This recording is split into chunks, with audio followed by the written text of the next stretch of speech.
తెలంగాణ అసెంబ్లీలో మాజీ మంత్రి హరీష్ రావు మాట్లాడుతున్నారు. లైవ్ లో చూద్దాం. మూడు అమెండ్మెంట్లు అడుగుతున్నాం. బీసీ సబ్ ప్లాన్ ను ఈ ఆర్థిక సంవత్సరంలో పెట్టే బడ్జెట్ లో బీసీ సబ్ ప్లాన్ ను మీరు ఇచ్చిన మాట ప్రకారంగా ఈ బిల్లులో చేర్చండి. బీసీ సబ్ ప్లాన్ పెట్టండి. బడ్జెట్ లో 20,000 కోట్ల రూపాయల నిధులు పెట్టండి.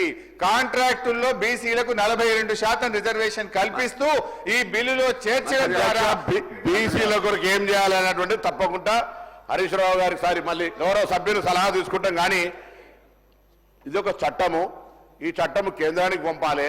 మీరేమో మళ్ళీ ఇక్కడ ఈ అంశాలను ఇందులో ప్రస్తావిస్తూ ఉంటారు.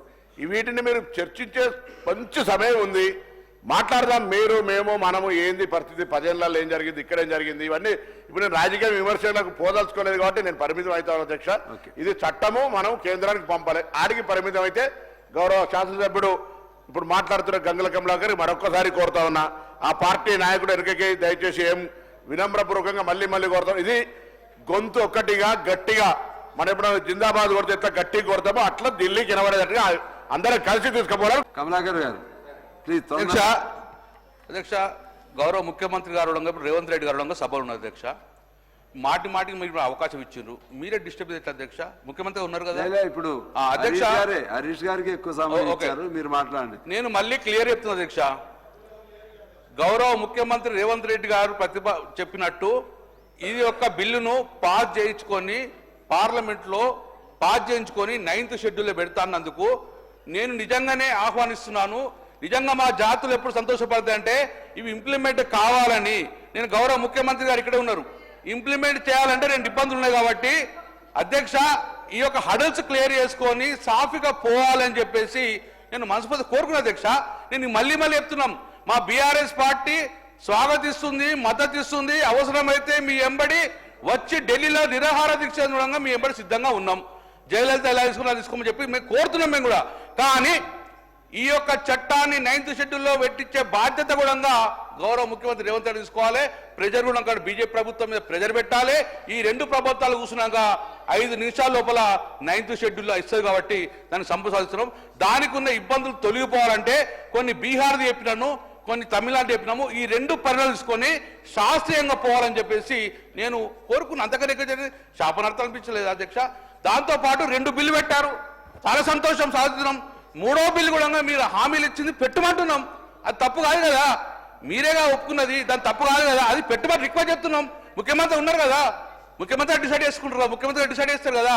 నేనేమంటున్నా, దీనికి సంపూర్ణ మద్దతు గౌరవ ముఖ్యమంత్రి గారు రేవంత్ రెడ్డి గారు ఎప్పుడు రమ్మంటే అప్పుడు మా పార్టీ పక్షాన్ని వచ్చి డెఫినెట్గా పోరాటం చేస్తాము మా బీసీ బిడ్డల కోసము. ఎందుకంటే ఆ రోజు విపి సింగ్ గారు అగ్రవర్ణాలు అయినా కూడా తీసుకున్నారు, బీసీది జయలలిత గారు ఇస్తున్నారు, మీరు తీసుకుని సాధిస్తున్నాం. కానీ ఇంప్లిమెంటేషన్లో ఇదే చిత్తశుద్ధి ప్రదర్శించాలని చెప్పేసి మీ ద్వారా గౌరవ ముఖ్యమంత్రి గారిని ఈ ప్రభుత్వాన్ని కోరుకున్నారు అధ్యక్ష. ఇప్పుడు మహేశ్వర్ రెడ్డి గారు బీజేపీ, పాయల్ శంకర్ గారు.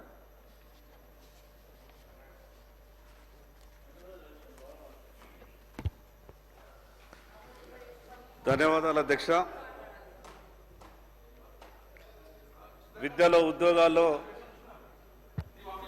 రాజకీయాల్లో బీసీ రిజర్వేషన్ల మీద చర్చ చేసే అవకాశం ఇచ్చినందుకు మీకు ప్రత్యేకంగా ధన్యవాదాలు అధ్యక్ష. అధ్యక్ష, సహజంగా న్యాయ సూత్రాలు ఏం చెప్తున్నాయంటే ఎవరి జనాభా ఎంత ఉన్నదో వారి వాటా అంతా ఉండాలని అంబేద్కర్ గారి ఆలోచన విధానం. కానీ పరిస్థితి ఏమైందంటే అధ్యక్ష, చర్చ మొదల్లోనే మేము ఇంత చేసినామని టీఆర్ఎస్ పార్టీ చెప్పే ప్రయత్నం చేస్తే మేము అంతకన్నా ఎక్కువ చేస్తున్నామని కాంగ్రెస్ పార్టీ చెప్పే ప్రయత్నం చేస్తున్నది. అంటే ఏమైంది, అందరూ శాకాహారులే. సీఎం రేవంత్ రెడ్డిపై BRS MLA Kaushik Reddy fire అయ్యారు. రేవంత్ రెడ్డి కేసీఆర్ పై నిసిగ్గుగా మాట్లాడారని అన్నారు. విద్యార్థులకు ఏదో న్యాయం చేసినట్టు గొప్పలు చెప్పుకుంటున్నారని విమర్శించారు. కాంగ్రెస్ ప్రభుత్వం కట్టిన ప్రాజెక్టులేంటని ప్రశ్నించారు. రేవంత్ స్థాయికి కేటీఆర్, హరీష్ కాదు, తాను సరిపోతారని కౌశిక్ రెడ్డి చెప్పుకొచ్చారు. రేవంత్ రెడ్డి గారు నిన్న స్టేషన్ గన్పూర్ లో నోటికి వచ్చినట్టు మాట్లాడుతూ ఉన్నాడు. చాలా చాలా బాధాకరం. అసలు ఈ విధంగా రేవంత్ రెడ్డి గారు ఈ రాష్ట్ర ముఖ్యమంత్రిగా ఉండుకుంటూ ఇలా తెలంగాణ పరువు మొత్తము తీస్తా ఉన్నాడు అని చెప్పి చెప్పక తప్పదని చెప్పి ఈ సందర్భంగా తెలియజేస్తా ఉన్నాను. నిన్న మాట్లాడుకుంటూ చెప్తా ఉన్నాడు, యువకులకి ఉద్యోగాలు 50,000 60,000 ఇచ్చినామని చెప్తుండు సిగ్గుగా. ఇవాళ నీకు దమ్ము ధైర్యం ఉంటే రేవంత్ రెడ్డి గారు అశోక్ నగర్కి పోలీసు వాళ్ళు లేకుండా, సెక్యూరిటీ లేకుండా నువ్వు రాహుల్ గాంధీ ఇద్దరు రాండి. ఇలా చూద్దాము సెక్యూరిటీ లేకుండా వస్తే ఏ విధంగా యువకులు మీ మీద తిరగబడతారో మీకు అర్థమవుతుందని చెప్పి సందర్భంగా తెలియజేస్తా ఉన్నాను. పోయిన ఆగస్టులో జాబ్ క్యాలెండర్ అని ఒక తూతు మంత్రంగా ఒక పేపర్ పెట్టిరు. ఏమైంది జాబ్ క్యాలెండర్? మీ జాబ్ క్యాలెండర్ ఇస్తామన్నారు. ఇవాళ యువత దాదాపు ఎదురు చూస్తూ ఉన్నారు.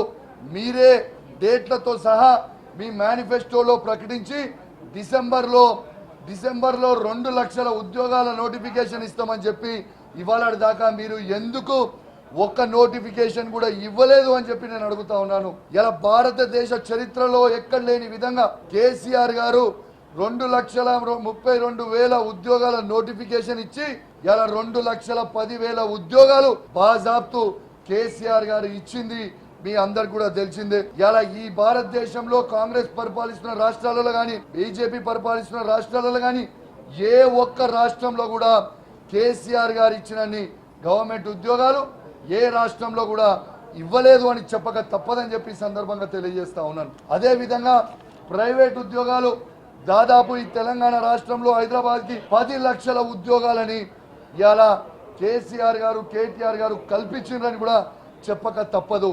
మీరిచ్చే జాబ్ క్యాలెండర్ని వెంటనే ఇవ్వాలని నేను నిరుద్యోగుల పక్షాన డిమాండ్ చేస్తా ఉన్నాను.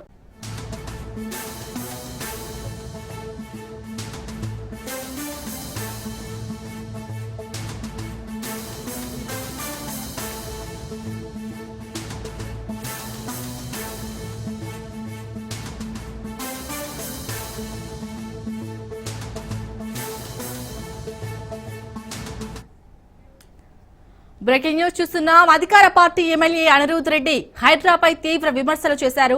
హైడ్రా నోటీసులు ఇచ్చి లావాదేవీలు నడుపుతున్నట్లు ఆరోపణలు ఉన్నాయన్నారు. హైడ్రా చీఫ్ రంగనాథ్ తన ఫోన్ లిఫ్ట్ చేయడని, రెస్పాండ్ కావడం లేదన్నారు. ఎమ్మెల్యేకి స్పందించకపోతే సామాన్య ప్రజల పరిస్థితి ఏంటి అన్నారు. మ్యాన్ హట్టన్ ప్రాజెక్టుపై మరోసారి సీఎంకు ఫిర్యాదు చేస్తున్నట్లు తెలిపారు.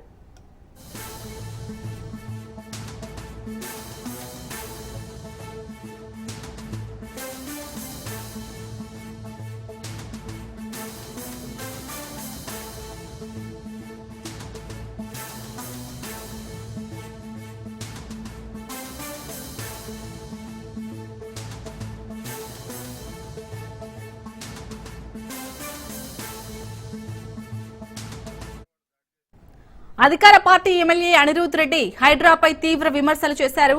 హైడ్రా నోటీసులు ఇచ్చి లావాదేవీలు నడుపుతున్నట్లు ఆరోపణలు ఉన్నాయన్నారు.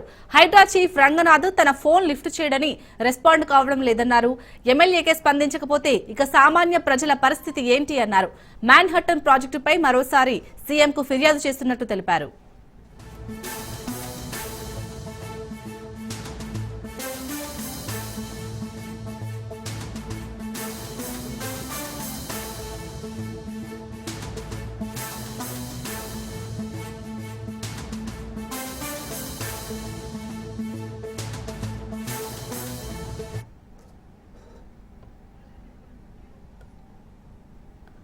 రైట్, ఇక అధికార పార్టీ ఎమ్మెల్యే అనిరుద్ రెడ్డి టు హైడ్రాపై అయితే తీవ్ర విమర్శలు చేశారు. దీనిపై పూర్తి డీటెయిల్స్ మా బ్యూరో చీఫ్ రాజిరెడ్డి అందిస్తారు. రాజిరెడ్డి చెప్పండి, ఇప్పుడు అధికార పార్టీ అయ్యుండి ఎమ్మెల్యేకి అంటే ఎమ్మెల్యే రంగనాథ్ ఫోన్ లిఫ్ట్ చేయట్లేరని చెప్తున్నారు, కంప్లైంట్ చేస్తున్నారు. సో దీన్ని ఏ విధంగా అర్థం చేసుకోవచ్చు? అప్డేట్స్ ఏంటి? ఎమ్మెల్యే అనిరుద్ రెడ్డి అయితే సంచలన వ్యాఖ్యలు చేశారని చెప్పుకోవచ్చు. ఎందుకంటే హైడ్రా కమిషనర్ ఎవరైతే ఉన్నారో రంగనాథన్, ఆయన లావాదేవీలు కుదుర్చుకుంటున్నారు హైడ్రా పేరు చెప్పి. ఆ హైడ్రాకు సంబంధించి ఎన్నో ఫిర్యాదులు చేసినా అతను పట్టించుకోవట్లేదు. అంతేకాకుండా ఫిర్యాదుల గురించి ఏమైందని తెలుసుకునే ప్రయత్నం చేసినా కానీ అతను కనీసం ఫోన్ కూడా లిఫ్ట్ చేయట్లేదు అనేది కూడా సంచలన ఆరోపణలు చేశారు. ముఖ్యంగా హైడ్రా అయితే ఏదైతే జరుగుతుందో ఆ హైడ్రాకు సంబంధించినటువంటి అధికార పార్టీ ఎమ్మెల్యే అనిరుద్ రెడ్డి విమర్శించడం, అంతేకాకుండా అనిరుద్ రెడ్డి సంచలన కామెంట్ చేశారు. ఈ యొక్క హైడ్రా ద్వారా లావాదేవీలు కుదుర్చుకుంటున్నారు, అనేది కూడా పెద్ద ఎత్తున ఆరోపణలు చేశారు. ముఖ్యంగా చూసుకున్నట్టయితే మ్యాన్ అంటన్ ప్రాజెక్టు పై గతంలో కూడా ఫిర్యాదులు చేశాను, మళ్ళీ కూడా ఫిర్యాదు చేస్తానని కూడా చెప్పారు. కానీ ఎన్నిసార్లు చెప్పినా గానీ హైడ్రా కమిషనర్ రంగనాథన్ పట్టించుకోవట్లేదు. ఇప్పుడు ఏకంగా ముఖ్యమంత్రి రేవంత్ రెడ్డికే ఈ అంశం పైన ఫిర్యాదు చేస్తానని కూడా స్పష్టం చేశారు. ముఖ్యంగా ఏ అంశాలపైన రంగనాథ్ పైన ఫిర్యాదు చేయబోతున్నారో ఏకంగా Anirudh Reddy MLA letter had ఏదైతే ఉందో ఆ లెటర్ హ్యాడ్ మీద కంప్లీట్ గా రంగనాథ్ ఎందుకు రెస్పాండ్ అవ్వట్లేదు, అసలు హైడ్రాకి ఏమేమి ఫిర్యాదులు చేశాము, ఎందుకు ఇప్పటి వరకు రెస్పాండ్ కాలేదు, కనీసం ఫోన్ ఎత్తలేదు, ఇవన్నీ కూడా వివరాలతో కూడిన అంతా కూడా ఆయన ఎమ్మెల్యేకి సంబంధించినటువంటి లేటర్ యాడ్ మీదే ఏకంగా ముఖ్యమంత్రి రేవంత్ రెడ్డికి ఫిర్యాదు చేసినట్టు తెలిసింది. మొత్తానికి చూసుకున్నట్టయితే ఇది ఒక సంచలనం అని చెప్పుకోవచ్చు. ఎందుకంటే హైడ్రానేమో అత్యంత ప్రతిష్టాత్మకంగా తీసుకున్నాము. హైడ్రా వల్ల హైదరాబాద్ లో ఉన్నటువంటి అక్రమ కట్టడాలన్నీ తొలగించడానికి హైడ్రా వచ్చిందనేది కూడా ఓవైపు ప్రభుత్వం చెప్తుంటే, మరోవైపు అధికార పార్టీకి సంబంధించినటువంటి ఎమ్మెల్యే అనిరుద్ రెడ్డి మాత్రం ఆ హైడ్రాతోని లావాదేవీలు కుదుర్చుకోవడానికే రంగనాథ్ ఇంట్రెస్ట్ చూపిస్తున్నాడు, ఎలాంటి ఫిర్యాదు చేసినా పట్టించుకోవట్లేదు, కనీసం ఫోన్ కూడా లిఫ్ట్ చేయట్లేదు అనేది కూడా కామెంట్ చేసినటువంటి పరిస్థితి కనబడుతుంది. శాలిని, రాజిరెడ్డి, మనం గతంలో కూడా చూసాం హైడ్రాపై అనేక విమర్శలు వచ్చాయి. సో ఈ నేపథ్యంలో అధికార పార్టీ ఎమ్మెల్యే కూడా ఇలా ఫిర్యాదు చేయడం ఏ విధంగా అర్థం చేసుకోవచ్చు?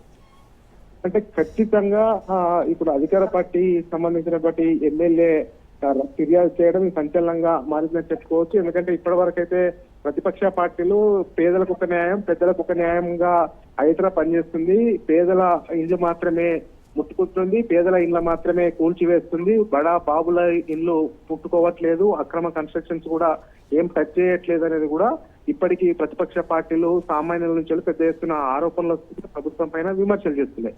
ఈ యొక్క నేపథ్యంలో ఇక అధికార పార్టీకి సంబంధించినటువంటి ఎమ్మెల్యే అనిరుద్ రెడ్డి ఏకంగా ఫిర్యాదు చేయడము, హైడ్రా కమిషనర్ లావాదేవీలు కుదుర్చుకుంటుండని విమర్శలు చేయడం సంచలనంగా మారింది. ఇక మిగతా వాళ్ళకు కూడా ఇది ఒక ఆయుధంగా దొరికినట్టు అవుతుంది. ప్రభుత్వాన్ని కూడా ఇరుకున పెట్టేందుకు అటు ప్రతిపక్ష పార్టీలు కానీ తర్వాత ప్రజా సంఘాలు కానీ ఇది ఒక మార్గం సుగమమైందని చెప్పుకోవచ్చు. మొత్తానికి చూసుకున్నట్టయితే హైడ్రా పైన మొదటి నుంచి ఆరోపణలు ఉన్నాయి.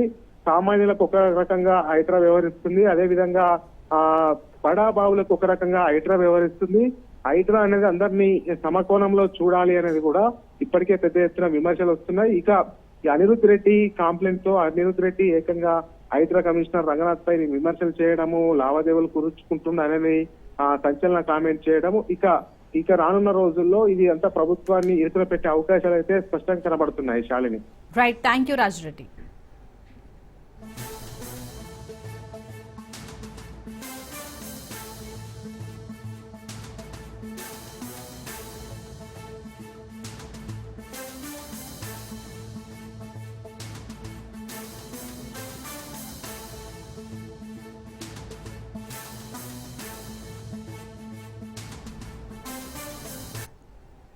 కాసేపట్లో ఏపీ కేబినెట్ ప్రారంభం కానుంది. సీఎం చంద్రబాబు అధ్యక్షతన సమావేశం కానుంది. ఈ సమావేశంలో భాగంగా అమరావతి నిర్మాణంపై ప్రధానంగా చర్చించనున్నారు. సిఆర్డీఏ పనులకు కేబినెట్ ఆమోదం తెలపనుంది. సిఆర్డీఏ ఆమోదించిన 37,072 కోట్ల టెండర్ పనులకు ఆమోదం తెలపనున్నారు. 10 సంస్థల ద్వారా వచ్చే 1,21,659 కోట్ల పెట్టుబడులకు మంత్రివర్గం ఆమోదం తెలపనుంది. అలాగే ఏపీలోని పెన్షన్ల పంపిణీలో వేలిముద్ర కష్టాలకు చెక్ పెట్టనున్నారు.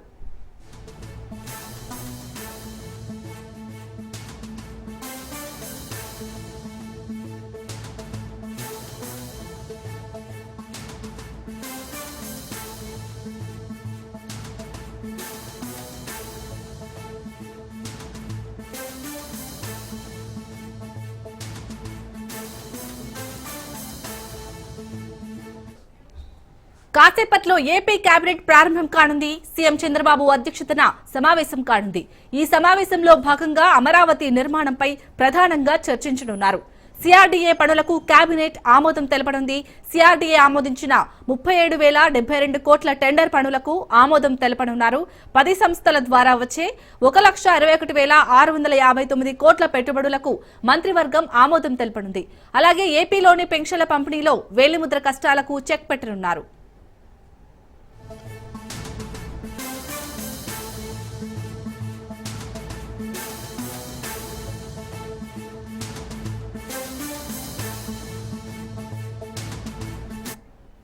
ఇక కాసేపట్లో ఏపీ కేబినెట్ ప్రారంభం కానుంటుగా తెలుస్తుంది. దీనిపై పూర్తి డీటెయిల్స్ మా ప్రతినిధి క్రాంతి అందిస్తారు. క్రాంతి, చెప్పండి, ఏపీ కేబినెట్ భేటీకి సంబంధించి అప్డేట్స్ ఏంటి? యశాల్ని మరి కాసేపట్లోనే ఏపీ కేబినెట్ సమావేశం కానుంది. సీఎం చంద్రబాబు నాయుడు అధ్యక్షతన ఈ రోజు కేబినెట్ లో కొన్ని కీలకమైన అంశాలకి ఆమోదం తెలిపే అవకాశం ఉంది. ప్రధానంగా రాజధాని అమరావతి నిర్మాణంతో అటు పాల్గొంచుకున్న 7 నిర్మాణ సంస్థలకి సంబంధించి వివిధ టెండర్లలో L1 గా ఖరారైన కంపెనీలకి సంబంధించి కేబినెట్ లో చర్చ, అదేవిధంగా చర్చ తర్వాత ఆ కేబినెట్ లో వాటికి సంబంధించి ఆమోదం కూడా లభించే అవకాశం కనబడుతుంది. ఎందుకంటే కూటమి ప్రభుత్వం వచ్చిన తర్వాత ఇప్పటికే పెద్ద ఎత్తున రాజధానిలో అటు జంగిల్ క్లియరెన్స్ పనులు కావచ్చు, అదేవిధంగా రాజధాని నిర్మాణానికి సంబంధించిన పనులకి ఇప్పటికే టెండర్లు ఖరారు చేసిన పరిస్థితి అయితే ఉంది. అయితే ఆ టెండర్ల ఖరారు చేసిన నేపథ్యంలో ఆ కంపెనీలకి సంబంధించిన కేటాయింపులు, అలాట్మెంట్లకి సంబంధించి ఈ రోజు కేబినెట్ లో ప్రత్యేకంగా చర్చించే అవకాశం కనబడుతుంది. అయితే ఈ కేబినెట్ లో ప్రధానంగా అటు ఎమ్మెల్యే, ఎమ్మెల్సీ, ఐఏఎస్ నివాస నిర్మాణాల పూర్తి కోసం 514.70 కోట్లతో L1 గా ఎన్సీసీ కంపెనీ, అదేవిధంగా ప్రిన్సిపల్ సెక్రటరీలు, సెక్రటరీ బంగ్లా నిర్మాణానికి సంబంధించి కేఎంబీ ప్రాజెక్టులు కావచ్చు, మంత్రులు, జడ్జిల బంగ్లాల నిర్మాణాలు పూర్తి చేసేందుకు అటు బిఎస్ఆర్ ఇన్ఫ్రాస్ట్రక్చర్, హ్యాపీనెస్ ప్రాజెక్టు కి సంబంధించి L1 గా ఎన్సీసీ కంపెనీ, జోన్ 1A లో మౌలిక సదుపాయాల కోసము బిఎస్ఆర్ ఇన్ఫ్రాస్ట్రక్చర్ లిమిటెడ్, అదేవిధంగా జోన్ 1B పనుల కోసము బిఎస్ఆర్ ఇన్ఫ్రాస్ట్రక్చర్, జోన్ 2 కు సంబంధించి కూడా BSR infrastructure India limited, zone 2B లో సంబంధించి బిఎస్ఆర్ ఇన్ఫ్రాస్ట్రక్చర్ ఇన్ఫ్రా లిమిటెడ్, అదేవిధంగా జోన్ 3 కి సంబంధించి పనుల కోసం ఆర్వీఆర్ ప్రాజెక్ట్, ఇలా దాదాపు ప్రాజెక్టుల నిమిత్తం ఏవైతే కేటాయింపులు జరిగాయో ఆ కేటాయింపులు అన్నిటికీ సంబంధించి కూడా ఈ రోజు కేబినెట్ లో చర్చ జరిగే అవకాశం అయితే ఉంది. పూర్తి స్థాయిలో ఈ కేబినెట్ భేటీకి సంబంధించి ఖచ్చితంగా ఏవైతే గతంలో నిర్ణయాలు తీసుకున్నారో వాటికి సంబంధించి పూర్తి స్థాయిలో ఈ రోజు కేబినెట్ ఆమోదం తెలిపే అవకాశం కనబడుతుంది. సిఆర్డీఏ అథారిటీ ఆమోదించిన 37,702 కోట్ల టెండర్లకు గాను అటు పనులు చేపట్టేందుకు ఈ రోజు కేబినెట్ లో ఆమోదం తెలిపే అవకాశం కనబడుతుంది. ఇక కేబినెట్ ఆమోదంతో టెండర్లు దక్కించుకున్న సంస్థలకు లెటర్ ఆఫ్ అగ్రిమెంట్లు కూడా సిఆర్డీఏ జారీ చేయనుంది. ప్రస్తుతం సిఆర్డీఏ చేపట్టనున్న 22,607 కోట్ల విలువైన 22 పనులకు కూడా ఈ రోజు కేబినెట్ లో ఆమోదం తెలిపే అవకాశం ఉంది.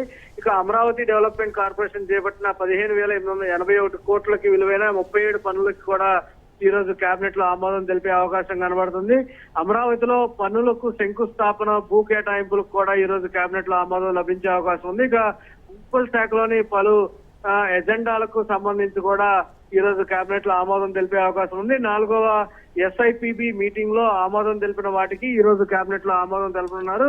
10 సంస్థల ద్వారా వచ్చే 1,21,659 కోట్ల పెట్టుబడులకి సంబంధించి కూడా ఈ రోజు కేబినెట్ లో ప్రధానంగా ఆమోదం తెలిపే అవకాశం ఉంది. మొత్తంగా ఇక అసెంబ్లీ సెషన్ జరుగుతున్న నేపథ్యంలో అసెంబ్లీలో ప్రవేశపెట్టే పలు బిల్లులకి సంబంధించి కూడా ఈ రోజు కేబినెట్ లో ఆమోదం తెలిపే అవకాశం కనబడుతుంది. పూర్తి స్థాయిలో ఈరోజు కేబినెట్ లో కొన్ని కీలకమైన బిల్లులతో పాటు ప్రధానమైన అంశాలకి సంబంధించి ఆమోదం తెలిపే అవకాశం అయితే కనిపిస్తుంది. Shalini. Right, thank you Kranti.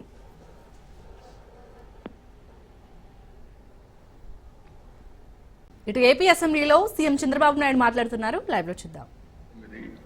Female 2,48,791. Female are more active than male. Very interesting. అంటే వాళ్ళు ఇన్వాల్వ్ అవుతున్నారు. ఇది ట్రాన్స్జెండర్ ఒక 89 వచ్చారు. Gender wise charts. నెక్స్ట్ 3.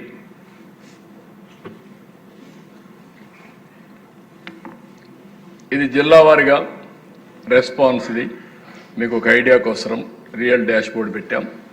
కిందికి వెళ్ళండి. మొత్తం సో దీనికి కూడా P4ని ప్రాపర్ నేమ్తో తెలుగువారి నూతన సంవత్సరం ఉగాది 30వ తారీఖు 30వ తారీఖున P4 లాంచ్ చేస్తున్నాం అని చెప్పి మీ అందరికీ తెలియజేస్తున్నాం. అక్కడి నుంచి దీన్ని మనం అందరం ఏ విధంగా అమలు చేయాలనో అమలు చేసుకుంటూ ప్రభుత్వం తీసుకొచ్చేదే కాకుండా వినూత్నమైన ఆలోచనలతో ఫస్ట్ ఫేజ్ 0 పావర్టీ, దానికి ఒక 35 లక్షలు అంటే బాటం 20% అంటే 35 లక్షలు వస్తున్నారు. ఆ 35 లక్షల్ని 2 కేటగిరీగా పెట్టుకున్నాం. ఫేజ్ 1 20 లక్షలు అంటే బిలో పావర్టీలో కూడా కింద ఉండేవాళ్ళు లాస్ట్ కేటగిరీ. నెక్స్ట్ ఫేజ్ 15 అంటే ఫేజ్ 1 20 లక్షలు, ఫేజ్ 2 15 లక్షలు. ఎవరైతే వీళ్ళని అడాప్ట్ చేసుకునే శక్తి ఉంటుందో capacity and also resource base ఉండే వాళ్ళందరినీ పెట్టి అక్కడి నుంచి స్టార్ట్ చేస్తాం. వాళ్ళకి గైడ్ లైన్స్ ఇస్తాం. రేపు రాబోయే రోజులు వాళ్ళందరికీ ప్రభుత్వం తరఫున అవార్డ్స్ కానీ రికగ్నిషన్ కానీ ప్రతి సంవత్సరం ఉగాది రోజున వీళ్ళందరినీ గుర్తించే పరిస్థితి వస్తుంది. ఎప్పటికప్పుడు అనౌన్స్ చేస్తాం. మీ నియోజకవర్గంలో ఎంత ప్రోగ్రెస్ సాధించారో అది ఎమ్మెల్యేలకు కూడా మేము ముందర పెడతాం.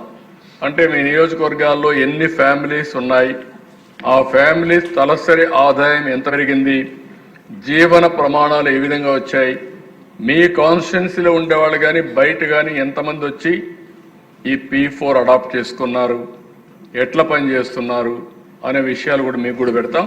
ఇది వర్కౌట్ చేసి పాలసీస్ అన్ని కంప్లీట్ చేసి ఈ నెల 30వ తారీఖున తెలుగు సంవత్సర నూతన సంవత్సరం రోజున ఉగాది రోజున దీన్ని ప్రారంభిస్తామని చెప్పి కూడా నేను మీకు తెలియజేసుకుంటూ, మీకు ఏదైనా డౌట్స్ ఉంటే చెప్పండి, డౌట్స్ లేకపోతే అమలు చేయండి.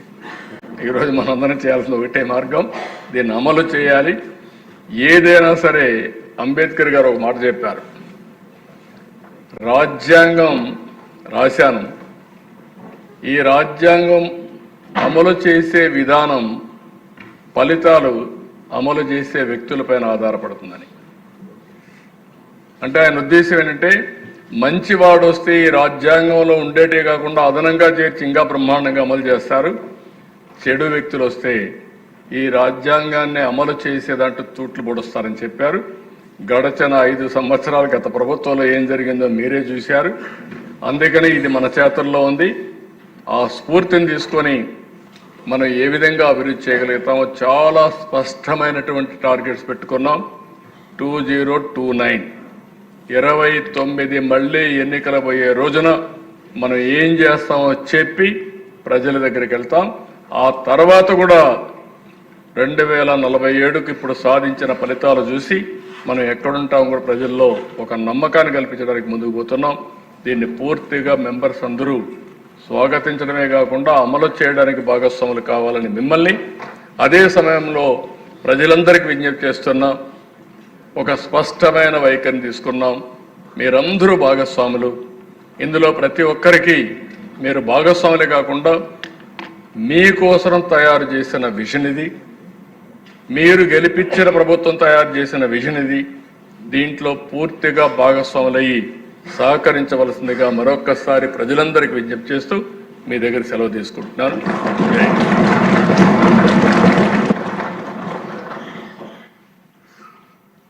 గతంలో రుణాంధ్రప్రదేశ్ అని, రణాంధ్రప్రదేశ్ అని, అంధకార ఆంధ్రప్రదేశ్ అని మాట్లాడుకునే వాళ్ళం. ఇప్పుడు కొత్త ప్రభుత్వం, కూటమి ప్రభుత్వం ఏర్పడిన తర్వాత అందరికీ కూడా స్వర్ణాంధ్ర, స్వచ్ఛాంధ్ర, విద్యాంధ్ర, ఆరోగ్యాంధ్ర, ఇది పరిపూర్ణ విశ్వాసం అయితే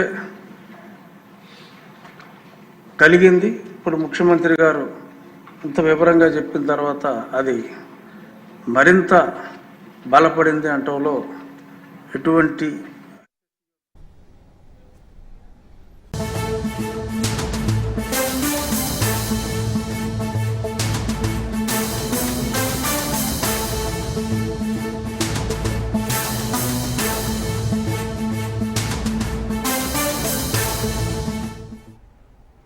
వల్లభనేని వంశీకి బిగ్ షాక్ తగిలింది. టీడీపీ కార్యాలయంపై దాడి కేసులో రిమాండ్ పొడిగించారు. ఈ నెల 28 వరకు వంశీకి రిమాండ్ పొడిగిస్తూ ఆదేశించారు. జిల్లా జైలు నుంచి వంశీని కోర్టులో వర్చువల్ గా ప్రవేశపెట్టారు. టీడీపీ కార్యాలయంపై దాడి కేసులో రిమాండ్ ఖైదీగా ఉన్న వంశీ గన్నవరం టీడీపీ కార్యాలయంపై దాడి కేసులో A71 గా ఉన్నారు.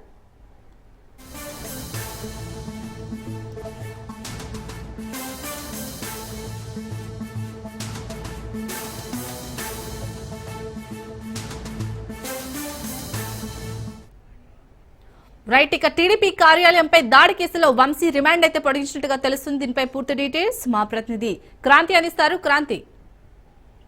యశాల్ని టీడీపీ కార్యాలయం పైన దాడి కేసులో వల్లభనేని వంశీకి రిమాండ్ పొడిగించడం జరిగింది. అయితే ఈ నెల 28వ తేదీ వరకు కూడా వంశీకి రిమాండ్ పొడిగిస్తూ 3వ ఏసీజేఎం కోర్టులో ఆదేశాలు అయితే రావడం జరిగింది. జిల్లా జైలు నుంచి వంశీని కోర్టులో వర్చువల్ గా ప్రవేశపెట్టిన పోలీసులు ప్రస్తుతము టీడీపీ కార్యాలయం పైన దాడి కేసులో రిమాండ్ ఖైదీగా విజయవాడ జిల్లా జైల్లో ఉన్న వంశీకి సంబంధించి కనవరం టీడీపీ కార్యాలయం పైన దాడి కేసులో A1 గా ఉండటం జరిగింది వల్లభనేని వంశీ. గతంలో ఈ కేసులో తనని అరెస్ట్ చేయొద్దంటూ కూడా హైకోర్టును ఆశ్రయించారు. అప్పుడు హైకోర్టు మధ్యంతరం వేసినప్పటికీ కూడా పూర్తిగా విచారణ చేసిన నేపథ్యంలో ఆ మధ్యంతర బెయిల్ని రద్దు చేస్తూ చేసిన నేపథ్యంలో ప్రస్తుతం ఈ కేసులో వంశీకి మళ్ళీ రిమాండ్ పొడిగించడం జరిగింది. ఆ రిమాండ్ ఈ నెల 28వ తేదీ వరకు కూడా రిమాండ్ వేయడం జరిగింది. మరోపక్క ఇప్పటికే అటు సత్యవర్ధన్ ఎవరైతే టీడీపీ కార్యాలయం పైన దాడి జరిగిందని ఫిర్యాదు చేశారో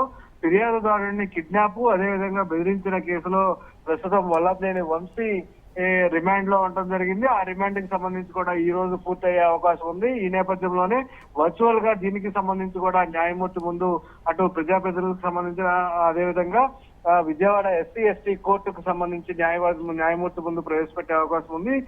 వంశీకి ఈ కేసులో మళ్ళీ రిమాండ్ ఇచ్చే అవకాశం ఉంది. ఎందుకంటే ఇప్పటికే అటు ఇరుపక్షాల వాదనమైన న్యాయమూర్తి అటు వంశీకి బెయిల్ మంజూరు చేయాలి. ఇప్పటికే 2 సార్లు రిమాండ్ విధించారు కాబట్టి అంటూ వంశీ తరపు న్యాయవాదులు న్యాయస్థానానికి వినవించిన అదేవిధంగా ఆరోగ్య సమస్యల దృష్ట్యా కూడా బెయిల్ ఇవ్వాలంటూ కూడా వంశీ తరపున న్యాయవాదులు న్యాయమూర్తిని కోరిన పరిస్థితి అయితే ఉంది. మరోపక్క అటు పోలీసుల తరపున న్యాయస్థానానికి సంబంధించి కూడా ఖచ్చితంగా వంశీకి బెయిల్ ఇవ్వవద్దు అంటూ కూడా పీపీ వాదించిన పరిస్థితి అయితే ఉంది. ఇప్పటికే ఆ కేసులో ఏవైతే సాక్ష్యాధారాలు ఉన్నాయో అదేవిధంగా ఫిర్యాదుదారు ఉన్నారో ఫిర్యాదుదారునికి సంబంధించి కూడా కిడ్నాప్ బెదిరించిన వ్యవహారంలో ఖచ్చితంగా బెయిల్ ఇస్తే సాక్ష్యాధారాలను కూడా మాయం చేసే అవకాశం ఉంది, ట్యాంపరింగ్ చేసే అవకాశం ఉంటుంది. కాబట్టి ఖచ్చితంగా బెయిల్ ఇవ్వదంటూ కూడా ఒక పక్క పీపీ తన వాదనలు అయితే వినిపించవలసి ఉంది. అయినప్పటికీ కూడా వంశీకి బెయిల్ వస్తుందా అనేది కూడా రేపు లేదా ఎల్లుండి తెలిసే అవకాశం ఉంది. మరోపక్క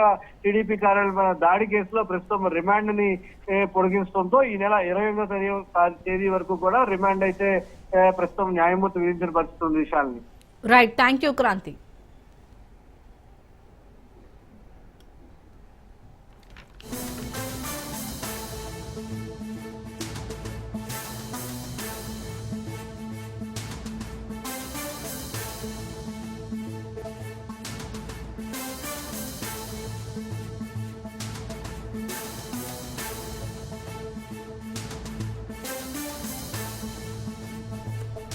మాజీ మంత్రి కేటీఆర్ మాట్లాడుతున్నారు, లైవ్ లో చూద్దాం. Telangana rising, Telangana is falling అని ముఖ్యమంత్రి స్వయంగా నిన్న అప్రూవర్ అయినాడు, కన్ఫెషన్ ఇచ్చినాడు. అవును, తెలంగాణను నీ పరిపాలనలో ఒక పిచ్చోడి చేతిలాగా రాయిలాగా మార్చినావు. పిచ్చోడి చేతుల రాయి ఎట్లయితుందో ఇలా ఈ రాష్ట్రం ఒక పిచ్చోడైన రేవంత్ రెడ్డి చేతిలో ఆయన విధానాల వల్ల ఆయన నెగటివ్ పాలసీల వల్ల ఈరోజు ఒక్క వర్గం కూడా ప్రజలు సంతోషంగా లేని పరిస్థితి వచ్చింది. మరి అదే ఆక్రోశాన్ని ప్రజలు వ్యక్తం చేస్తుంటే జర్నలిస్టులను జైల్లో పెడతానని చెప్పి ఇవాళ ఏదైతే నియంతృత్వ పోకడలు పోతున్నాడో రేవంత్ రెడ్డి గారు, తప్పకుండా దీనికి తగిన సమాధానం కాలం చెప్తుంది. మేము ఇవాళ తీవ్రంగా ఈ అరెస్టును ఈ వేధింపులను ఖండిస్తూ మా పార్టీ తరఫున మరి అందరం కూడా వారికి ధైర్యం చెప్పడానికి వచ్చాం. ఈ రోజు గుర్తుపెట్టుకోండి, మళ్ళీ జర్నలిస్ట్ సోదరులకు నేను చెప్తా ఉన్నా, ఈ రోజు ఒక ఇద్దరికి జరిగింది, రేవతి గారికి తన్వి యాదవ్ గారికి. రేపు మీకు కూడా జరగొచ్చు, రేపు ఇంకొకరికి జరగొచ్చు. వాళ్ళకి జరిగిందిలే మనకేమి అని నిర్లిప్తంగా ఉంటే, ఉదాసీనంగా ఉంటే రేపు మీ మీద కూడా పడతారు, మిమ్మల్ని కూడా లోపల పెడతారు. కాబట్టి దయచేసి ప్రజాస్వామిక స్ఫూర్తిని కాపాడే విధంగా రాహుల్ గాంధీకి ఆయన పార్టీకి ప్రజాస్వామ్య లక్షణాల్ని మళ్ళీ గుర్తు చేసే విధంగా దయచేసి మీడియా కూడా గొంతు విప్పాలని చెప్పి కూడా మేము మిమ్మల్ని కోరుతూ ఇప్పుడు పెద్దలు అక్క సబిత గారు మాట్లాడుతున్నారు.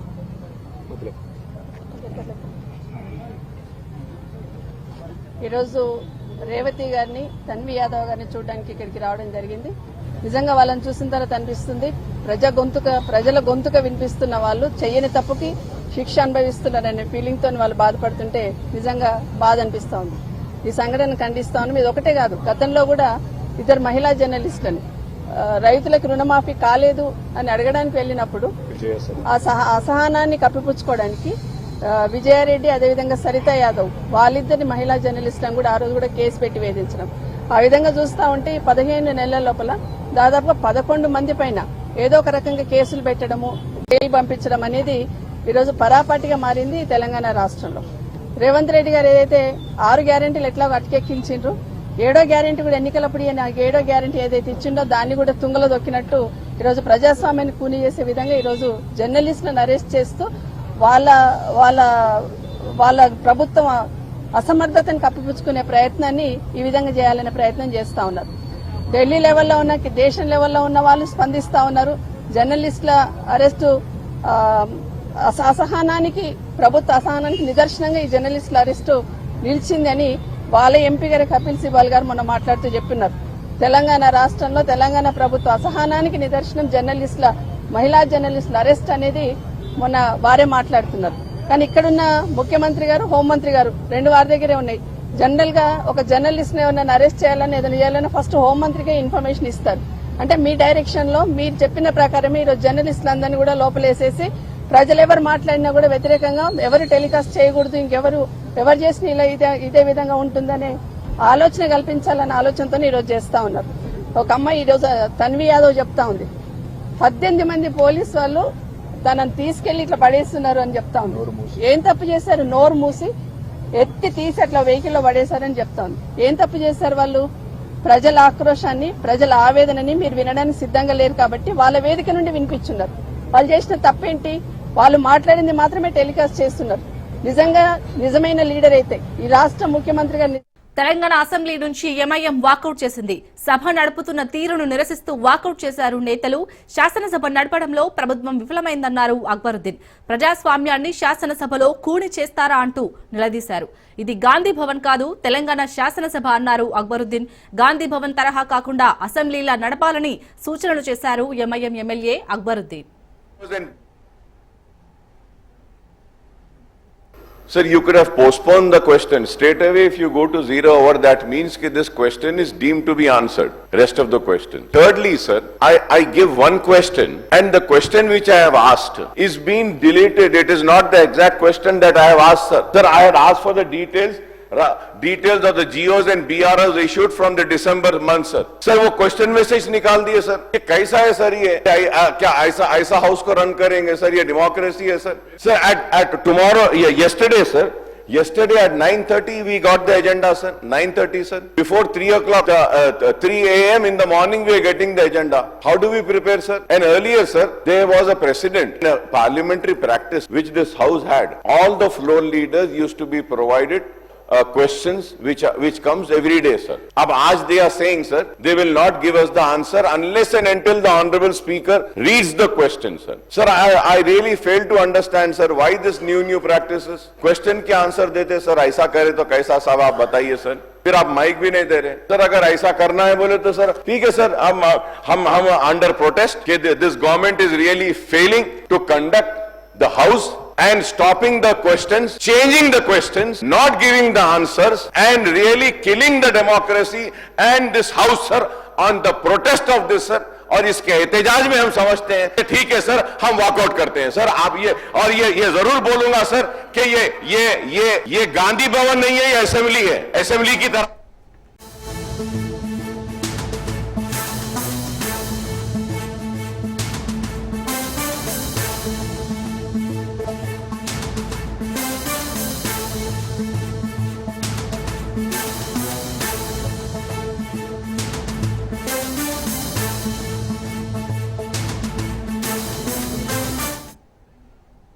హైదరాబాద్ ఓయూలో విద్యార్థి నాయకుల అరెస్టు ఉద్రిక్తతకు దారితీసింది.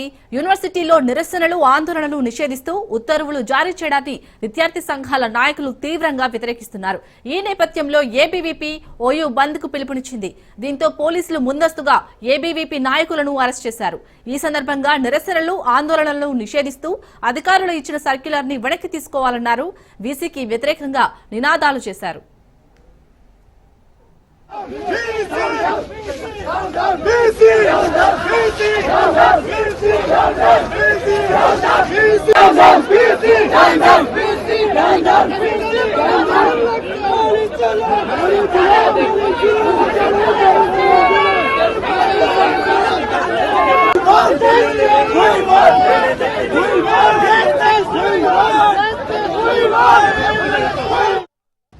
ఉస్మాన్ యూనివర్సిటీలో వైస్ ఛాన్సలర్ తీసుకొచ్చినటువంటి సర్క్యులర్ ఈ యూనివర్సిటీలో నిరసన చెప్పే హక్కును కాలరాస్తూ ఇలా భావ ప్రకటన స్వేచ్ఛను హరించే విధంగా అప్రజాస్వామికైనటువంటి సర్క్యులర్ని వెంటనే వెనక్కి తీసుకోవాలని ఇలా కాంగ్రెస్ పార్టీ నాయకుడిగా యూనివర్సిటీ పరిశోధన విద్యార్థిగా వైస్ ఛాన్సలర్ని హెచ్చరిస్తా ఉన్నాం.